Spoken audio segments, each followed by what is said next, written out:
Tête à tête et nombre 7 ont sélectionné pour vous aujourd'hui Mickey, le chien de Anne Darbousset. Je suis né le 13 juin 2016 dans un bourg suisse, près de la frontière française. Aujourd'hui, j'ai 15 mois, encore jeune chien, pas encore adulte. Je suis un berger belge et je m'appelle Mickey parce que c'était l'année des M, des immatriculations canines. Mickey est un beau berger tervuren, raconte lui-même sa vie à Wiesenhover, dans un Cévenol entouré de ses maîtres de Jules et Jim, les chats de la maison. Ce livre, vous pourrez le retrouver à librairie.nombre7.fr. Bonjour et bienvenue dans Tête à Tête. Pourquoi avoir accepté l'invitation de Patrick? Bonjour, Patrick est depuis très très longtemps un ami de très longue date. Il était à Millau à une époque où j'étais déjà maire. Et lorsqu'il a su que je me représentais, il m'a fait un petit coucou et il m'a dit « Dis donc, ça t'intéresse de venir à mon tête-à-tête ?» J'ai tout de suite dit « Il n'y a pas de problème, pourquoi pas ?» Voilà. Bonjour, il y a une invitation de Patrick Magès, ça ne se refuse pas. Je suis déjà venu une première fois à son émission. Il a la gentillesse de m'inviter une deuxième fois. Les municipales approchent à grands pas, c'est dans 5 mois, et ces municipales vont être cruciales pour l'avenir de Marguerite. En tant que candidat à la mairie de Marguerite, je me devais d'accepter cette proposition pour venir débattre.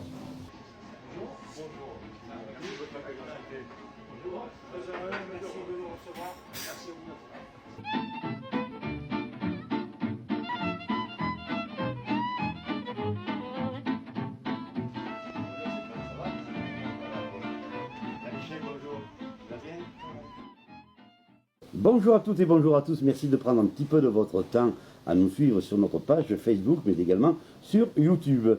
Alors, ce n'est pas le vent qui décide de ta destination, c'est l'orientation que tu donnes à ta voile. Un proverbe chinois. L'équipe de Tête à Tête n'a pas attendu les vacances scolaires pour prendre un petit peu de repos. Benjamin Baron à la vision et à la réalisation, mais également à la diffusion, est bien là. Michel Monteil, notre caricaturiste maison, il est toujours là, toujours en forme. Béatrice s'est absentée. Vous savez, les femmes, c'est comme ça. Un jour, elles sont enceintes, l'autre jour, elles ne le sont pas. Enfin, elle n'est pas là aujourd'hui, tout simplement. Nous recevons dans le cadre de cette émission 2 prétendants au titre de maire. L'un à Millau, au sud de Nîmes, village de 5800 habitants, Jean-Michel Avellaneda, qui a déjà occupé ce poste de maire de Millau durant 3 mandats. Le second, de Marguerite, bien sûr, au nord de Nîmes, Stéphane Guillemin, jeune et brillant avocat, élu qui a promis laisser son métier au barreau de Nîmes pour se donner à 100% à sa commune de Marguerite, s'il venait à être élu. Alors, messieurs, bonjour, soyez les bienvenus. Bonjour Patrick.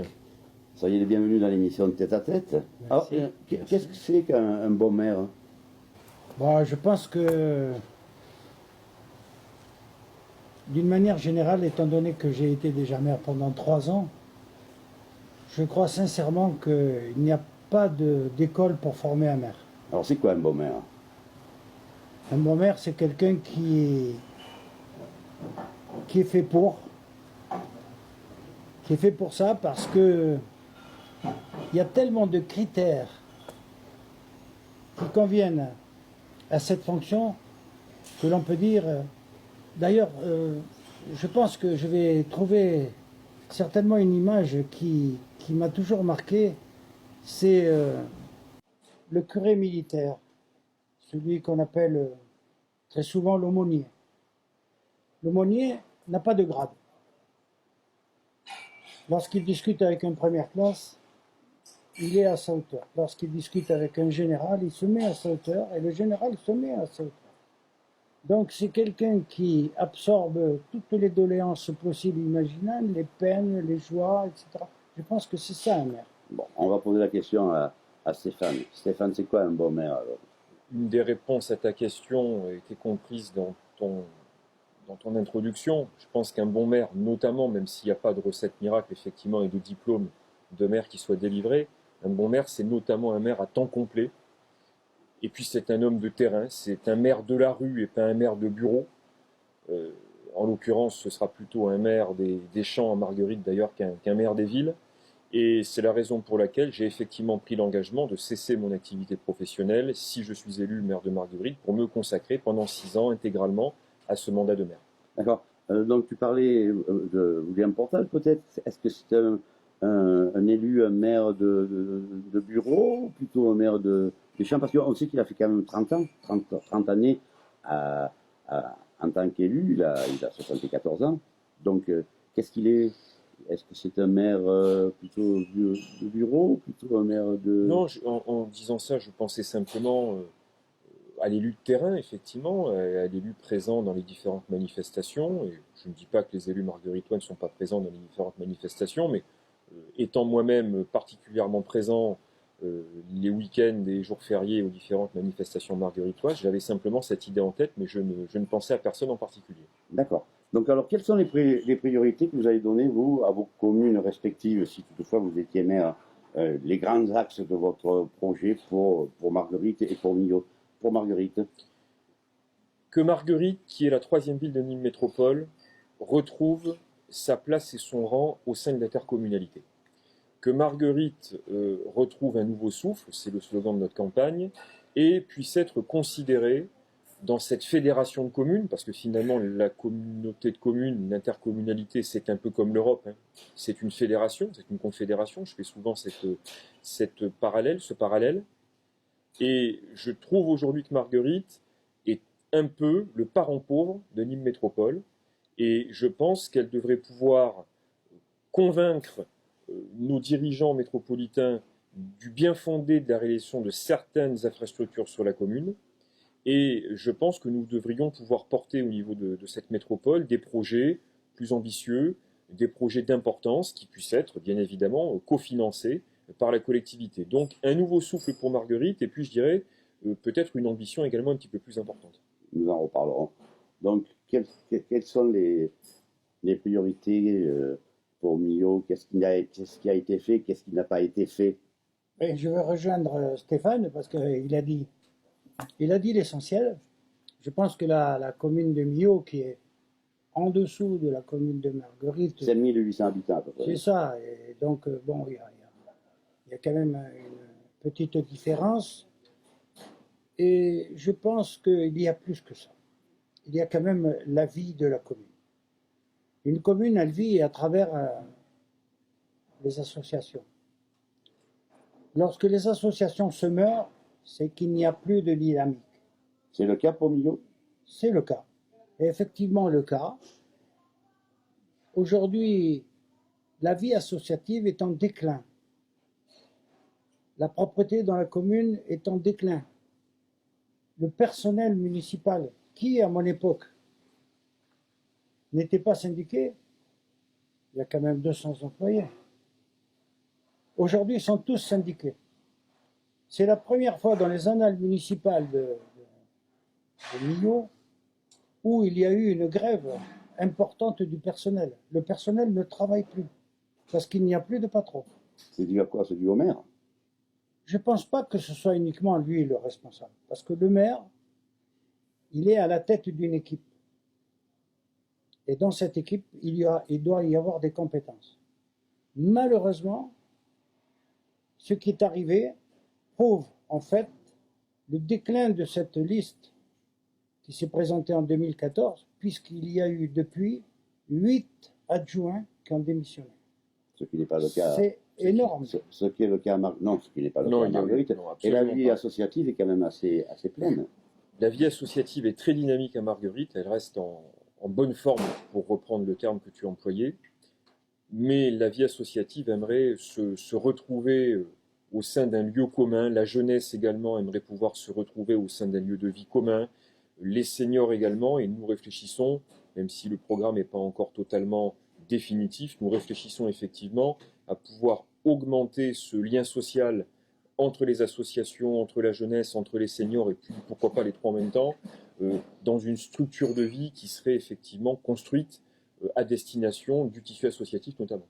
Donc la propreté également de la commune. Donc, alors, il y a un effort à faire effectivement sur la propreté de la commune, même s'il faut le reconnaître, le manque de civisme de certains individus est aussi à l'origine de ce problème de propreté. On a un gros travail qui commence à être nécessaire sur les voiries. Je pense notamment au quartier nord et est de Marguerite. Donc il faudra immanquablement mettre en place un plan pluriannuel d'investissement au niveau des voiries et s'y tenir. Je dirais que c'est comme à la maison. Il faut avoir un budget tenu rigoureusement. Il faut savoir alimenter ce budget.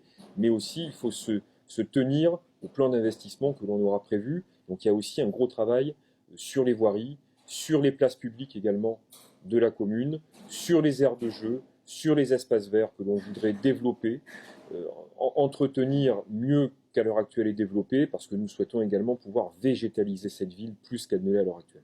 Donc tout ce qui est espace vert, ça correspond un petit peu à tout ce que les municipalités souhaitent, hein. Développer l'espace vert, tout simplement parce que l'Europe Écologie des Verts, effectivement, on martelait là-dessus. Donc, ce qui n'est pas le cas ni à Marguerite ni à Millau. Est-ce qu'il y a suffisamment d'espace vert sur Marguerite? Sur Millau, pardon? Sur Millau, oui, il y a des espaces verts. Le problème, c'est que, encore une fois, tous ces espaces verts ont été pratiquement abandonnés, je veux dire. La garrigue, il y a une garrigue qui est magnifique. Il y a à peu près 200-250 hectares de garrigue. Mais est-ce que c'est la municipalité qui doit gérer la garrigue? Ah, bien sûr, c'est son rôle. La garrigue, la propreté de la garrigue, c'est quelque chose de primordial. Pourquoi? Parce que c'est un lieu où les personnes se promènent, où les familles vont pique-niquer, où il y a des masées, où il y a des olivettes, etc.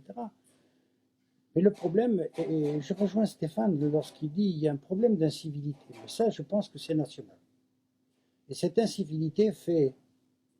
On a malheureusement eu à déplorer le décès d'un maire qui a voulu faire ramasser des déchets versés par une société et qui en a payé de sa vie. Et je pense que lorsqu'on est maire d'une commune comme Millau, comme Marguerite, où on a des espaces énormes au niveau de la forêt et de la garrigue, et que les gens viennent avec des bennes et versent les bennes dans des lieux sauvages, ça pose des problèmes. Ça pose énormément de problèmes. Et là, je reconnais qu'on ne peut pas non plus taper à bâton rompu sur le maire, parce que n'importe quel maire, il aura les mêmes effets et les mêmes problèmes. Vous avez le problème des gens du voyage, par exemple, qui sont accueillis malheureusement dans un lieu qui est relativement étroit, mais qui, autrement, ils vont sur le stade. Donc, est-ce que ça fait partie des projets On a, depuis quelques années, une aire d'accueil des gens du voyage. Cette aire d'accueil a été faite, elle a été financée, elle est en parfait état de fonctionnement. Il n'y a pas de raison aujourd'hui qu'elle soit revue ou pas suffisamment importante, corrigée. Elle n'est pas suffisamment importante, mais bon, elle respecte la capacité de la ville. Bien sûr, elle respecte les critères légaux, les conditions légales. Donc, à partir du moment où la municipalité s'est mise en règle par rapport à ces conditions légales, eh bien, c'est aussi à l'autorité préfectorale, à un moment donné, de faire son travail et de ne pas laisser tout aller à volo lorsque les caravanes veulent venir se poser à droite ou à gauche sur la commune de Marguerite. Donc là, effectivement, il faut pouvoir aller porter la parole de la commune au niveau de l'autorité préfectorale. D'accord. Donc tu parlais tout à l'heure à demi-mot de Nîmes Métropole, donc un village, les villages ont une importance considérable, mais Marguerite a quand même est bien implantée par rapport avec William Portal, parce qu'il a une délégation suffisamment importante, ne serait-ce que dans les transports. Tu nous disais que... Moi, je suis très attentif à ce qui se passe ailleurs. Je crois que le candidat doit aller puiser de la richesse et des idées ailleurs. Lorsque je vois l'évolution, le dynamisme d'une ville comme Saint-Gilles depuis 2014, qui se reconstruit sur elle-même, qui change totalement d'image, qui se modernise, qui s'équipe, et lorsque on le lit dans la presse, je le lisais encore la semaine dernière, on lit que tout ce qui est fait à Saint-Gilles depuis 6 ans, c'est parce qu'il y a un premier édile, je ne vais pas le nommer, tout le monde le connaît, qui est capable d'aller récupérer des subventions à droite et à gauche. C'est pas un mauvais jeu de mots politique que je fais. Je crois que Marguerite devrait s'en inspirer. Je crois que Marguerite devrait s'en inspirer parce que je te rappelle, Patrick, si tu ne le sais plus, que la dernière infrastructure d'envergure que nous ayons bâtie à Marguerite, c'est une médiathèque qui est une formidable réalisation. Ça date de 2008. Donc nous sommes l'année prochaine en 2020. Donc je pense qu'à un moment donné, il faut reprendre ou faire grossir, amplifier. Je ne dis pas qu'il a été abandonné, je dis qu'il faut peut-être le muscler, reprendre le bâton de pèlerin pour aller être en capacité de présenter des projets à certaines autorités, ça peut être le département, ça peut être la région, ça peut être la métropole, ça peut être des fonds européens, mais pouvoir essayer, je l'ai dit, je crois, la première fois que nous nous sommes vus, ça peut-être que ce sera vu comme un signe de persévérance dans mon tempérament, nous devons être capables d'inciter la métropole, M. Avellaneda, je pense, ne sera pas en désaccord avec moi, à décentraliser les projets métropolitains un peu plus qu'ils ne le sont. Parce qu'il n'y a pas de raison que Millau, je vais défendre Millau, je vais être fair-play vis-à-vis de toi, qui est aux portes de Nîmes, Millau, autant que Marguerite, n'ait pas peut-être des infrastructures un peu plus solides ou un peu plus d'envergure qu'elles ne le sont à l'heure actuelle. Et je crois qu'il faut qu'on arrive à une maturité de cette métropole qui puisse décentraliser également, plus qu'elle ne le fait, ses projets. Bon, donc tu es d'accord avec ce... Ah oui, tout à fait d'accord. Je pense que Stéphane vient de dire des choses très, très intéressantes et importantes parce que l'agglomération, à l'époque de Jean-Paul, qui était donc le président de Nîmes Métropole. Jean-Paul Fournier, tu veux dire. Oui, tout à fait. C'était un président qui avait une vue générale de l'agglomération. Manque de peau, je pense que depuis 6 ans, la métropole d'aujourd'hui, et je rejoins tout à fait Stéphane dans ce qu'il vient de dire, n'a pas cette volonté d'aller vers les communes comme Marguerite, comme Millau, comme tous les villages de l'agglomération, pour donner un peu plus de dynamisme et un peu plus de ville à ces villages. Alors on focalise un petit peu, moi je suis d'accord, hein, sur le tram, sur le métro, etc. On en fait, William Portal, on est le responsable. On en fait une image phare de ce que l'on doit faire aujourd'hui, mais à côté, il y a d'autres choses à faire aussi. Et là, je le rejoins totalement. Alors, ce qui manque également, c'est tout ce qui touche la petite enfance. Tu l'as évoqué un petit peu tout à l'heure. Donc, qu'est-ce qui est fait, qu'est-ce qui n'a pas été fait à Marguerite? En matière de petite enfance, Ouais. nous, en matière de petite enfance, nous avons une crèche depuis déjà pas mal d'années qui fonctionne bien. Je sais qu'elle est de capacité trop restreinte pour accueillir tous les gens qui voudraient que leurs enfants y soient gardés. Donc effectivement, il y aura peut-être un projet d'une capacité supérieure d'accueil de cette crèche, mais je crois aussi qu'au niveau de la politique sociale, ce que nous voudrions essayer d'impulser, parce que c'est un défaut qui n'est pas margueritois, mais qui est franco-français, c'est d'avoir toujours une politique sociale orientée uniquement en fonction des revenus des gens et pas forcément en fonction des difficultés de vie quotidiennes des gens. Alors, que la politique sociale soit orientée vers des minima sociaux, je ne dis pas qu'il ne faut pas le faire, je dis que c'est insuffisant par rapport au reste de la population. Nous avons des témoignages de terrain qui nous disent « je gagne juste un peu plus que le minimum et je n'ai droit à rien ». On l'entend trop souvent. Donc c'est vrai qu'en matière de politique sociale, nous réfléchissons à pouvoir faire en sorte que les offres ou les aides sociales de la commune puissent également être orientées vers les familles, vers les individus, ceux qui ont des contraintes d'emploi du temps pour la garde des enfants, ceux qui ont des contraintes d'emploi du temps ou des contraintes familiales tout court pour le maintien à domicile d'une personne âgée ou d'une personne dépendante. Nous aimerions aussi qu'il y ait une aide de la municipalité sous une forme à définir qui puisse aider les familles dans la garde des enfants ou dans le soutien ou le secours à apporter aux personnes handicapées ou aux personnes âgées dépendantes. Mais le tissu associatif à Marguerite est important. Il y a le CCAS, par exemple, qui s'est développé. Bien sûr, mais le CCAS peut avoir tout son rôle et devra avoir tout son rôle pour effectivement être dans une aide peut-être plus personnalisée, plus destinée encore une fois aux familles, et peut-être pas uniquement ciblée avec le seul critère des ressources et des revenus. Quel est ton objectif toi, pour Millau par rapport à tout ce que vient d'évoquer Stéphane? Je pense honnêtement que le cadre de vie d'une commune est quelque chose de très important pour tout le monde, aussi bien pour les adultes que pour les personnes âgées, que pour les enfants. Alors, ça va de la propreté dans la rue, ça va de la propreté sur les trottoirs, ça va du plan de circulation, qui est important aussi. Pourquoi il faut changer quelque chose sur Millau, sur le plan la circulation, parce qu'on Tout ce qui est- peut traverser en direction du sud, mais on ne peut pas remonter en direction du nord, par exemple, pour Non, mais traverser le village. tout ce qui a été fait jusqu'à maintenant, c'est notre équipe qui l'avait fait C'est la raison pour laquelle je tenais à à une te le- époque. Mais je pense qu'il y a encore des améliorations. Mais les améliorations passent par la réfection des voiries. Tu en as parlé. Les voiries n'ont pas été faites depuis mon dernier mandat. C'est-à-dire depuis 2014, il n'y a pas eu 100 mètres de voirie d'exécuter dans la commune de Millau. Ça fait qu'on a perdu 6 ans. 6 ans où il y a des trous partout, les voiries sont déformées, les trottoirs sont Et auparavant, il n'y en abîmés. avait pas, alors. Mais si, il y en avait. Mais C'est une forme d'endettement. J'appelle ça la dette foncière, parce Tout qu'on à peut fait. très bien dire que la commune n'est pas endettée, mais si on a pris du retard par rapport à l'entretien de la structure, à l'entretien de la maison commune, c'est du retard qui sera à la charge des générations futures, comme on dit. Hein. Donc Voilà. c'est une dette foncière en tout Tout cas. à Et il fait. faut savoir Il qu'aux m'a deux aidé. villages, il vient de C'est m'aider une dette foncière et ça n'est pas j'ai compris. subventionnable. mais là, Tout il à faut fait. quand même penser aussi à l'avenir, parce que vos deux communes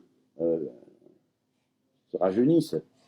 Il y a un bon nombre de ce que tu disais tout à l'heure, par exemple, pour les crèches, développer les crèches, etc. Parce que c'est vrai que bon, les anciens, maintenant, ils sont à la retraite, donc les enfants, c'est peut-être un petit peu qui les gardent. Les communes rajeunissent, elles vieillissent autant qu'elles rajeunissent. Hein. Et ça, Oui. c'est la société française. On a Non, une mais- part des plus de 60 ou 70 ans qui augmente au fil de l'eau. On a quand même le problème aujourd'hui, la question du maintien à domicile, avec un choix à faire entre, si on peut parler d'un choix, le placement en EHPAD, en maison de retraite, ou favoriser, privilégier le maintien à domicile.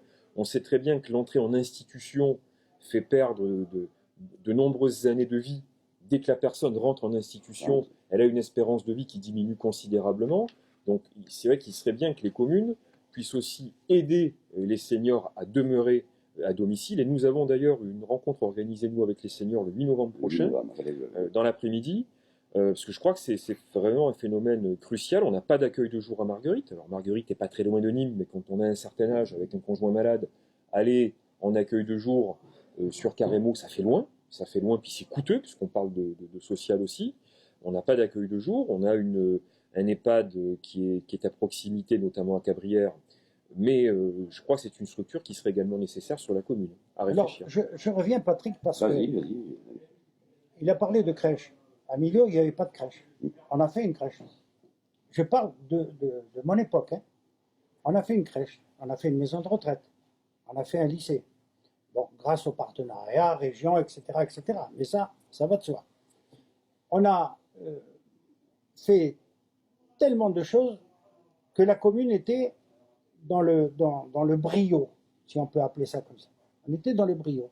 Et là, pendant 6 ans, je regrette de dire qu'on est tombé au même niveau que l'on était. Ça veut dire qu'il n'y a pas eu de progression.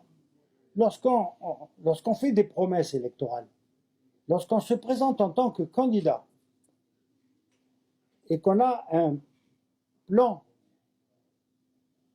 où il y a marqué dessus, on va faire ça, on va faire l'autre, on va faire ceci, on va faire cela, et qu'à la fin du mandat, on a fait 0, moi je trouve que c'est prendre les gens pour des imbéciles. Parce que les promesses, tu sais ce que ça veut dire. Il y a un proverbe qui dit « Les promesses n'engagent que ceux qui les tiennent ». Donc à partir de ce moment-là, comment veux-tu qu'une population réagisse lorsqu'on a fait des promesses et qu'elles ne sont pas tenues? Ça arrive très souvent en politique, en effet. L'âge du maire n'est-il pas un problème, justement, celui de William Portal, qui va avoir 74 ans, me semble-t-il? Ce qui peut poser problème, c'est si l'édile n'a pas l'énergie. Alors, est-ce que l'énergie est liée à l'âge? Ça dépend des individus. Mon débatteur d'aujourd'hui m'a l'air extrêmement énergique. Il va avoir... Donc, on ne peut pas généraliser. Et puis, il ne faut pas attaquer les gens, je crois, d'une manière générale. Et surtout sur l'âge, ce problème, c'est une question d'énergie. Je t'ai déjà dit la dernière fois que l'énergie, j'en avais à revendre à titre personnel.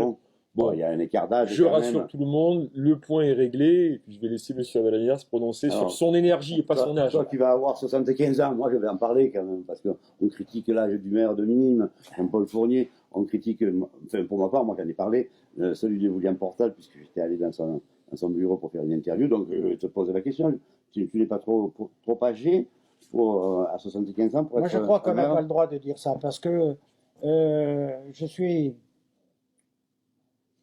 un grand sportif. Ouais.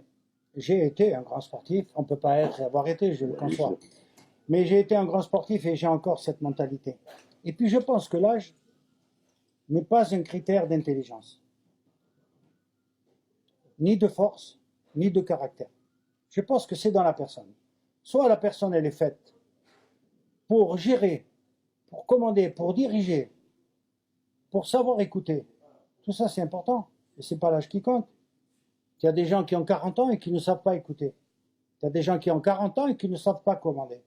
Donc, pour moi, l'âge n'est pas un critère ni d'intelligence, ni de courage, ni de force. Tu comprends très bien que c'était une question un petit peu provocatrice. Non, mais venant de toi, elle ne me fâche pas du tout. Hein. Au contraire, c'est très bien que tu aies posé la question. Et je remercie Stéphane qui est un jeune, voilà, dynamique. qui est un jeune et qui, 45 ans, tu as annoncé ça? 42. 42. voilà. Donc, marguerite-toi également. Oui, tout à fait. Bien sûr. Oui, mais Depuis je 35 ans. voudrais quand même préciser. Oui, vas-y. Je voudrais préciser, si tu m'autorises. Hein. Vas-y. Je voudrais préciser quelque chose quand même. Je disais en préambule que il n'y a pas d'école pour la formation de maire.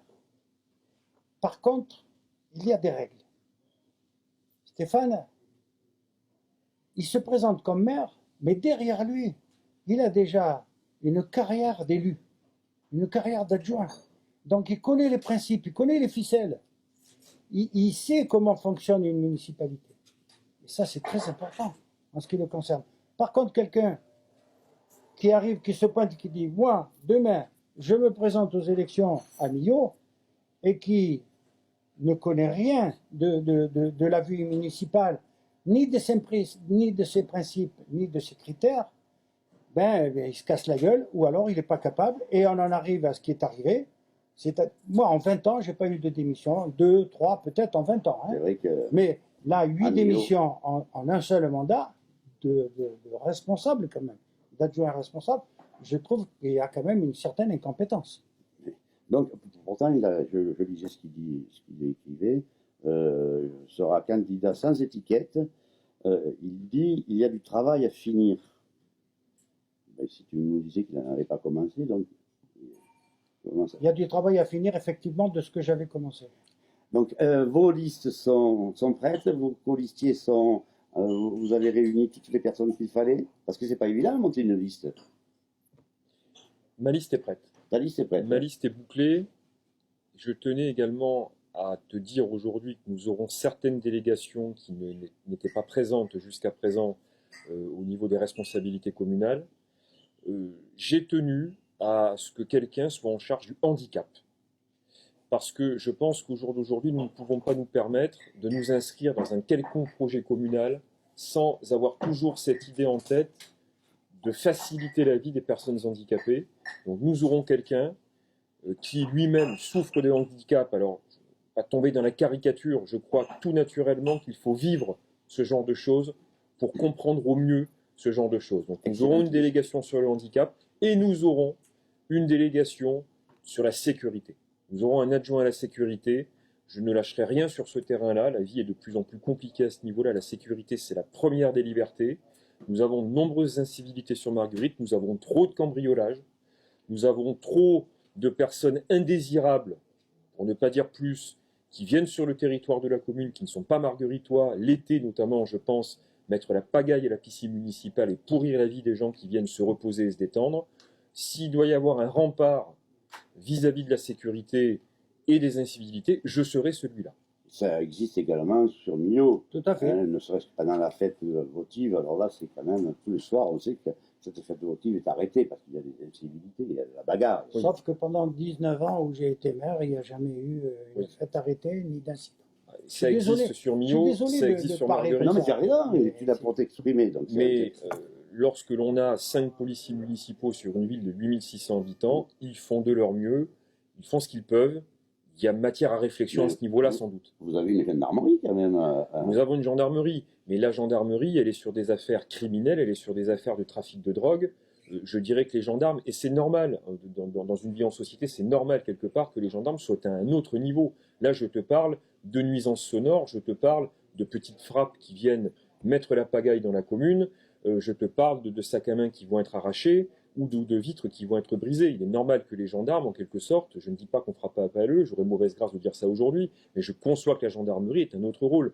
Une ville comme Marguerite mérite une police municipale avec un effectif renforcé, et avec une vidéoprotection qui soit également renforcée. Ce sera le cas également sur Millau. C'est le cas, déjà, vous avez une police municipale qui est suffisamment active quand même, non? Tout à fait, tout à fait.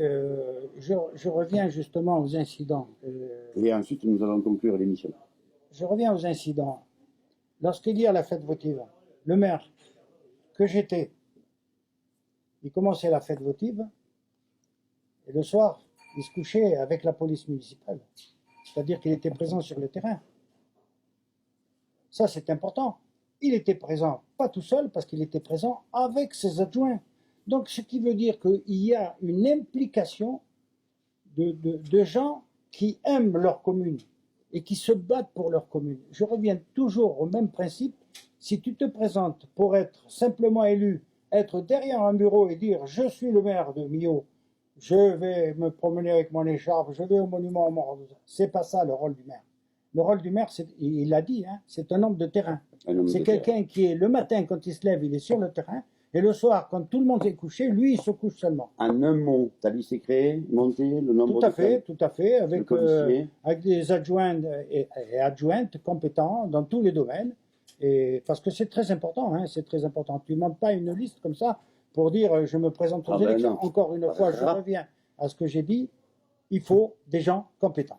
Rappelle-nous le nom de ta liste, Marguerite. Marguerite Génération 2020, c'est le nom de l'association. Et le slogan de notre campagne, c'est un nouvel élan pour Marguerite. Et le tien? Moi, c'est Millau, Génération Unie. Voilà. Parce que nous sommes tous unis. Je l'ai vu. Messieurs, merci de votre participation à cette émission Tête à Tête. Merci à toi, Benji. Merci Michel qui a caricaturé nos deux talentueux orateurs. Merci à vous, merci à très bientôt. Et puis restez-nous fidèles. Bye bye.